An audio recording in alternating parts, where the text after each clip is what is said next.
વિદ્યાર્થી મિત્રો નમો નમઃ. ધોરણ 12 વિષય સંસ્કૃત. આજના વિષયાંગમાં આપ સૌનું સ્વાગત છે. આપ સૌને આવકારું છું. પ્રિય વિદ્યાર્થીઓ, ગઈ વખતે આપણે પદ્યપાઠ વેદામૃતમના મંત્રોને સમજ્યા હતા. આજે હવે આપણે એક ગદ્યપાઠનો અભ્યાસ કરીએ. એ ક્રમમાં આવે છે, 11મો ક્રમ છે ગદ્યપાઠ. દ ઇતિ. તમને થશે આવું શીર્ષક? હા, એક જ વર્ણનું શીર્ષક છે આ દ ઇતિ. એ શું છે એ આપણે સૌ પ્રથમ સમજીએ. ઐતરેય ઉપનિષદમાં એક આખ્યાનમાંથી આ પાઠ આપણો સંપાદિત કરવામાં આવ્યો છે. આપણે સૌ જાણીએ છીએ કે માનવ સમુદાય 3 સ્વરૂપમાં વહેંચાયેલો છે. હું તો એમ કહું છું કે એક વ્યક્તિ પણ આંતરિક રીતે 3 સ્વરૂપમાં વહેંચાયેલો છે. આ બંને રીતે આપણે સમજશું. કેટલાક માનવો એ અત્યંત લોભી હોય છે, જે ધન સંપત્તિ ભેગી કરે છે, પણ એનામાં સહેજે દાન વૃત્તિ નથી. કેટલાક માનવો એ મોહને વશ થયેલા હોય છે, એટલે કે વિષય લોલુપ હોય છે. એનામાં કોઈ પ્રકારની દમન વૃત્તિ નથી, સંયમ વૃત્તિ નથી. અને કેટલાક માનવો દયા વગરના હોય છે. એનામાં એ કોઈ પ્રકારની અનુકંપા નથી. બસ બ્રહ્મા પ્રજાપતિએ માનવ જાતને આ રૂપક દ્વારા 3 પ્રકારના વર્ણ એક પણ 3 પ્રકારનો ઉપદેશ આપેલો છે. હું એમ માનું છું કે આખા વિશ્વમાં અથવા કોઈ એક વ્યક્તિ દ્વારા અપાયેલો ઉપદેશમાં નાનામાં નાનો જો કોઈ ઉપદેશ હોય તો આ છે, પણ ચોટદાર છે. દ ઇતિ. હું બહુ જ ટૂંકમાં તમને એમની વાત કહી દઉં કે આ જે ઉપનિષદમાં જે કથા આવે છે એનો સાર આ મુજબ છે કે સૌ પ્રથમ દેવો બ્રહ્મા પાસે પ્રાર્થના કરી કે અમારું કલ્યાણકારક થાય, અમારું હિત થાય એવો એક અમને બહુ ઉપદેશ આપો ને ટૂંકો. ત્યારે બ્રહ્મા એને દ આપ્યો અને કીધું કે તમે દમન કરો, દામ્યત ઇતિ. દમન કરો, તમે સંયમમાં રહો, કારણ કે તમને તો બહુ સરળતાથી વિષયો મળી જવાના છે, વિષયો ભોગવવા માટે મળી જવાના છે. પછી માનવો બ્રહ્મા પાસે ગયા. પ્રજાપતિએ કહ્યું તમને પણ હું દ આપું છું. શું? કે તમે દાન કરો. અને જ્યારે અસુરો ગયા ત્યારે એમને પણ દ વર્ણનો એક ઉપદેશ આપ્યો અને એમને એમ કહેવામાં આવ્યું કે તમે દયધ્વ, તમે દયા કરો પ્રાણીઓ પ્રત્યે. બસ આ 3 ઉપદેશના માધ્યમથી સમગ્ર માનવજાતને જબરદસ્ત ઉપદેશ આપવામાં આવ્યો છે. પ્રત્યેક વ્યક્તિને ઉપદેશ આપવામાં આવ્યો છે. એ આપણે આ ગદ્યપાઠ દ્વારા સમજવું છે. હું આજે એક નવા સ્વરૂપ સાથે આપને આ પાઠ સમજાવવાનો છું. અત્યાર સુધી રામાયણ હોય, મહાભારત હોય, છંદ અલંકાર હોય કે વેદામૃતમ હોય, હું આપની સામે સતત રહ્યો છું. પરંતુ આ પાઠમાં તમને તમારો પાઠ જ એ સ્ક્રીન ઉપર દેખાશે અને સ્ક્રીન ઉપર રહેલા પાઠનો અનુવાદ આપણે ધીમે ધીમે સમજતા એ કરતા જઈશું, જેથી કરીને તમને એનો અનુવાદ આવડે ને અનુવાદ આવડે તો તમે પ્રત્યેક પ્રશ્નો સારી રીતે તૈયાર કરી શકશો. તો આવો આપણે દ ઇતિ એ પાઠનો અનુવાદ કરીએ. વિદ્યાર્થી મિત્રો, આપણે પૂર્વ ભૂમિકા જોઈ. પાઠનું શીર્ષક તમારી સામે છે. દ ઇતિ. દ એમ પ્રજાપતિ બ્રહ્માનો દેવો, મનુષ્યો અને અસુરો માટે દ એવા વર્ણનો આ એક જ ઉપદેશ આપવામાં આવ્યો છે.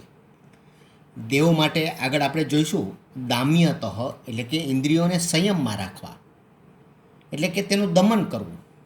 મનુષ્યો માટે શબ્દ દ માટે આવશે દત્ત, એટલે કે દાન કરો. અને દાનવો માટે આવશે દયધ્વમ શબ્દ, એટલે કે સૌ પ્રાણીઓ પર દયા કરો. આવા 3 અર્થ આપણને પ્રાપ્ત થાય છે. આ ત્રિવિધ અર્થને કહેવા માટે અહીં દ એમ 3 વખત ઉપદેશ આપવામાં આવ્યો છે.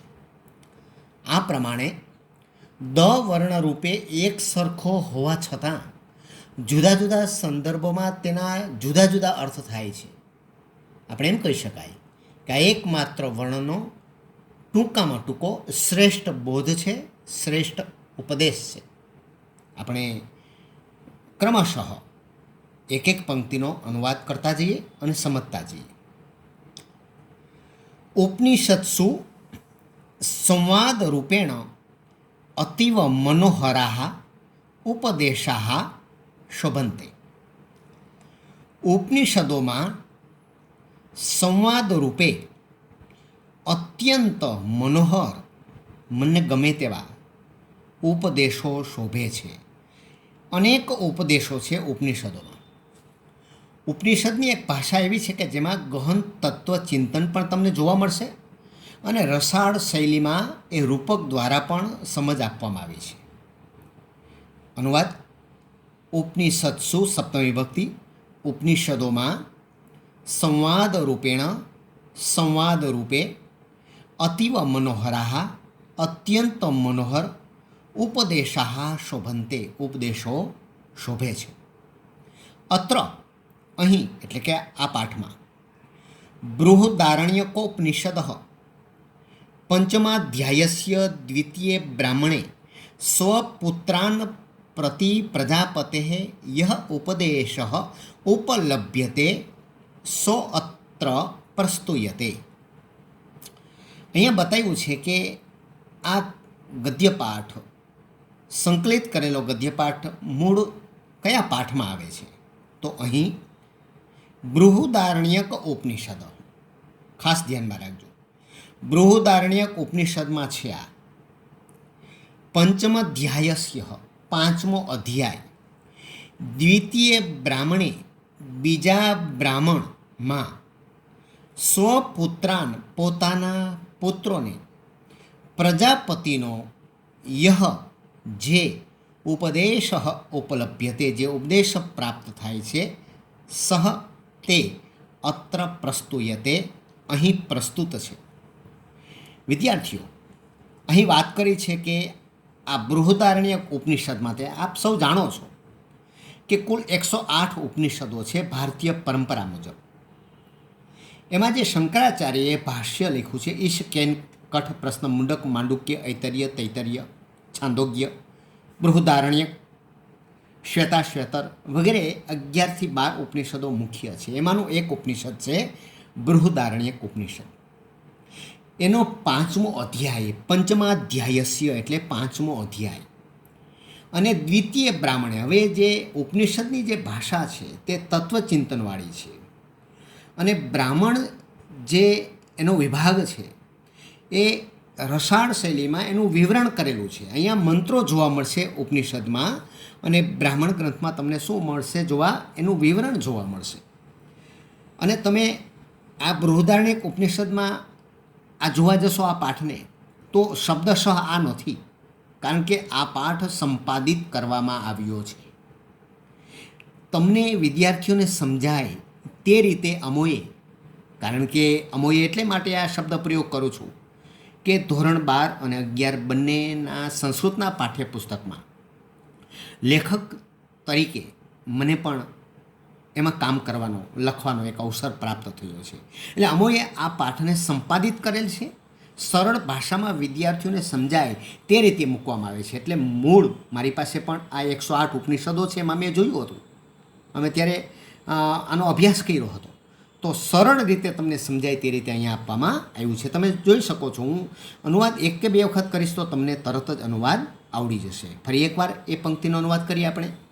અહીં બૃહદારણ્યક ઉપનિષદ, અહીં બૃહદારણ્યક ઉપનિષદના 5મ અધ્યાયસ્ય 5મા અધ્યાયના દ્વિતીય બ્રાહ્મણે બીજા બ્રાહ્મણમાં સ્વપુત્રાન પોતાના પુત્રોને, પ્રજાપતે સ્વપુત્રાન પ્રત્યે એટલે પોતાના પુત્રો પ્રત્યે, પોતાના પુત્રોને પ્રજાપતિ બ્રહ્માનો યહ ઉપદેશ, જે ઉપદેશ ઉપલભ્યતે પ્રાપ્ત થાય છે, સહ તે અત્ર પ્રસ્તુયતે અહીં પ્રસ્તુત છે. ફરી એકવાર અનુવાદ, આખો પરિચ્છેદનો અનુવાદ કરું છું. ઉપનિષદોમાં સંવાદ રૂપે અતિવ મનોહરા, અત્યંત મનોહર ઉપદેશો શોભે છે. અહીં બૃહદારણ્યક ઉપનિષદના પંચમ અધ્યાયસ્ય એટલે 5મા અધ્યાયના બીજા બ્રાહ્મણમાં પોતાના પુત્રોને પ્રજાપતિ બ્રહ્માએ જે ઉપદેશ આપ્યો છે, ઉપલભ્યતે અથવા જે ઉપદેશ પ્રાપ્ત થાય છે એના પ્રત્યેનો, તે અહીં પ્રસ્તુત છે. એક વખત સીધો અનુવાદ કરું છું. હું જ્યારે અનુવાદ બોલીશ, એક એક શબ્દનો અનુવાદ કરીશ, ત્યારે મારી જે આ પેન છે એનો પોઈન્ટ ત્યાં જ મુકાશે, એટલે તમે બરાબર અનુવાદ શીખી શકો. ખૂબ સરળ ભાષા તમને અહીંયા જોવા મળશે. ઉપનિષદોમાં સંવાદ રૂપે અત્યંત મનોહર ઉપદેશો શોભે છે. અહીં બૃહદારણ્યક ઉપનિષદના 5મા અધ્યાયના બીજા બ્રાહ્મણમાં પોતાના પુત્રોને પ્રજાપતિનો જે ઉપદેશ પ્રાપ્ત થાય છે તે અહીં પ્રસ્તુત છે. હવે મને બરાબર ખ્યાલ છે કે હવે તમને આનો અનુવાદ આવડી ગયો હોય જ. હવે આપણે બીજો પરિચ્છેદ જોઈએ. બહુ મહત્ત્વનો પાઠ હવે શરૂ થાય છે. આ તો આપણે ભૂમિકા જોઈ પાઠની. પ્રજાપતે ત્રયઃ પુત્રાઃ દેવાઃ મનુષ્યાઃ અસુરાઃ ચ આસન. પ્રજાપતિને 3 પુત્રો છે. કોણ કોણ? દેવાઃ એટલે દેવો, મનુષ્યાઃ એટલે મનુષ્યો, માનવો, ચ અસુરા એટલે દાનવો, આસન એટલે હતા. અનુવાદ આમ કરીશું. પ્રજાપતિને દેવો, માનવો અને દાનવો એમ 3 પુત્રો હતા. તે શું? તેમાં દેવાઃ પ્રજાપતિમ પ્રથમમ પ્રાર્થિતવંતઃ. તેમાં દેવોએ પ્રજાપતિ બ્રહ્માને સૌ પ્રથમ પ્રાર્થના કરી. પ્રાર્થિતવંતઃ એટલે પ્રાર્થના કરી. કોણે પ્રાર્થના કરી સૌ પ્રથમ? આ દેવોએ. બરાબર યાદ રાખજો. શું? યત કે જે અસ્મભ્યમ અમારા માટે હિતકારકમ કલ્યાણકારક અક્ષરમ ઉપદિશતુ વર્ણનો ઉપદેશ આપો. હે પ્રજાપતિ બ્રહ્મા, અમારા માટે જે કંઈ કલ્યાણકારક વર્ણ હોય ને એનો તમે અમને ઉપદેશ આપો. તદા પ્રજાપતિ દ ઇતિ પ્રોક્તવાન. પછી પ્રજાપતિએ દ એમ કહ્યું. શું ઉપદેશ આપ્યો? બહુ લાંબુ લચક નથી આપ્યું. માત્ર એક જ શબ્દને, શબ્દમાંય પણ એક જ વર્ણવાળો, અને કયો છે? દ. અર્થાંત એનો અર્થ શું થાય? દ એટલે તો કે દામ્યતઃ. દેવો એનો અર્થ શું લીધો? દામ્યતઃ. બરાબર છે? દામ્યતઃ એટલે દમન કરો, સંયમ કરો. અસ્ય અયમ આશય. આનો આ ઉદ્દેશ. શું ઉદ્દેશ છે? તો કે દેવાઃ સંયમમ કુર્વન્તુ. દેવો સંયમ કરે એમ પ્રજાપતે ઉપદેશ. એમ પ્રજાપતિનો ઉપદેશ છે. શું? દેવો સંયમ કરે. બસ. શું કામે દેવોને માટે સંયમ કરવાની વાત છે? તો અહીંયા આગળ સમજાવે છે. યતઃ કેમ કે દેવાનામ કૃતે, કૃતે એટલે માટે, દેવોને માટે બહવ ભોગાહા. ભોગા એટલે ભોગ વિલાસ, સુખ, વિષય ભોગ. દેવોને માટે ઘણા બધા વિષયો, વિષય ભોગ સુલભાહા સંતિ, સરળતાથી મળી શકે એમ છે. સુલભા, લભ એટલે પ્રાપ્ત થવું, અને સુ એટલે સારી રીતે, સરળતાથી, સહેલાઈથી. અતએવ આથી જ પ્રજાપતિ ઉપદિષ્ટવાન. પછી આથી જ પ્રજાપતિએ ઉપદેશ આપ્યો કે યુયમ તમે સ્વભાવતઃ અદાંતાહ, તમે સ્વાભાવિક રીતે જ કેવા છો? અદાંતાહ છો. દાંત એટલે સંયમી અને અદાંતાહ એટલે કે અસંયમી છો. આથી તમારે દાંતે ભાવ્યમિતિ સંયમી થવું જોઈએ. આથી તમારે કેવું થવું જોઈએ? સંયમી થવું જોઈએ. જો આખા જ પરિચ્છેદની એક જ વાત આવે છે કે દ એટલે દામ્યત અને દામ્યત એટલે સંયમમાં રહેવું. બસ આ એક જ લીટીમાં તમારે આનો જવાબ યાદ રાખવાનો છે. હવે આપણે અનુવાદ જોઈએ ફરી એકવાર. પ્રજાપતિને દેવો, માનવો અને દાનવો એમ 3 પુત્રો હતા. તેમાં દેવોએ પ્રજાપતિ બ્રહ્માને સૌ પ્રથમ પ્રાર્થના કરી કે અસ્મભ્યમ, અમારા માટે હિતકારકમ અક્ષરમ ઉપદેશતું, અમારા માટે કલ્યાણકારક અક્ષરનો વર્ણનો ઉપદેશ આપો. ત્યારે પ્રજાપતિએ દ એમ કહ્યું. પ્રોક્તવાનનો અર્થ શું થશે? કહ્યું એટલે કે દામ્યતઃ. દામ્યતઃ એટલે સંયમિત રહો, દમન કરો, નિગ્રહ કરો. અસ્ય અયમ આશય, આનો આ ઉદ્દેશ, આનો આ હેતુ કોનો? તો કે આ ઉપદેશનો. શું હેતુ હતો? શું ઉદ્દેશ હતો? દેવો સંયમમ કુર્વંતુ, દેવો સંયમ કરે એમ પ્રજાપતિનો ઉપદેશ છે. કેમ કે દેવોને માટે બહવ ભોગા, ઘણા બધા વિષય ભોગ સુલભ હોય છે, સરળતાથી પ્રાપ્ત થઈ શકે એવા હોય છે. આથી જ પ્રજાપતિએ ઉપદેશ આપ્યો કે યત એટલે કે તમે, કોને કહે છે? દેવોને. તમે સ્વભાવતઃ સ્વાભાવિક રીતે જ અસંયમી છો, તમે સંયમમાં રહી શકતા નથી. આપણે પૌરાણિક કથાઓ પણ ઘણી બધી આ વિશેની જાણીએ છીએ. આથી તમારે સંયમી થવું જોઈએ. સમજાઈ ગયું? તો એક વખત સીધો અનુવાદ કરીશ, જેમાં કોઈ સંસ્કૃતનો શબ્દ હું બોલીશ નહીં, પરંતુ જ્યાં જે શબ્દ આવતો જશે ત્યાં સંસ્કૃતના શબ્દો ઉપર એ મારી કલમ રહી હશે, તમે જોઈ શકશો. પ્રજાપતિને દેવો, માનવો અને દાનવો એમ 3 પુત્રો હતા. તેમાં દેવોએ પ્રજાપતિને સૌ પ્રથમ પ્રાર્થના કરી કે અમારા માટે કલ્યાણકારક વર્ણનો ઉપદેશ આપો. ત્યારે પ્રજાપતિએ દ એમ કહ્યું એટલે કે દમન કરો, સંયમ કરો. આનો આ ઉદ્દેશ દેવો સંયમ કરે એમ પ્રજાપતિનો ઉપદેશ છે. કારણ કે દેવોને માટે ઘણા બધા વિષય ભોગ સરળતાથી મળી શકે એમ છે. આથી જ પ્રજાપતિએ ઉપદેશ આપ્યો કે તમે સ્વાભાવિક રીતે જ અસંયમી છો, આથી તમારે સંયમી થવું જોઈએ. આ આખો જ જે છે એ કોના માટેનો પરિચ્છેદ છે? તો કે એ પરિચ્છેદ છે દેવોને માટે.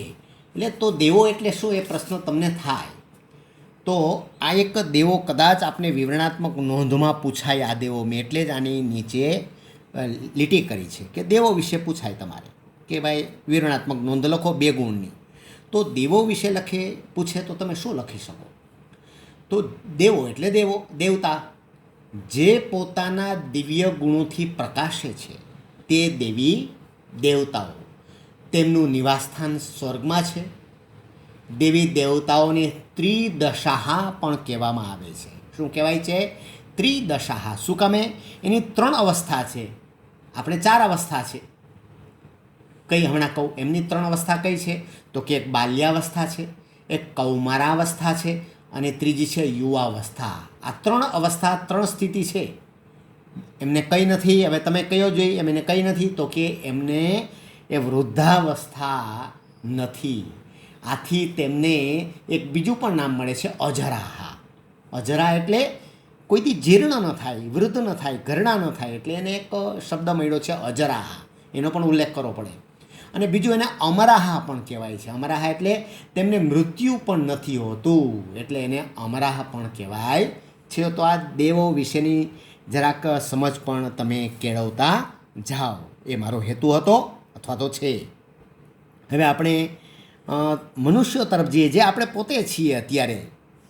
તો જો તતઃ મનુષ્યા ભગવંતમ પ્રજાપતિમ પ્રાર્થિતવંત.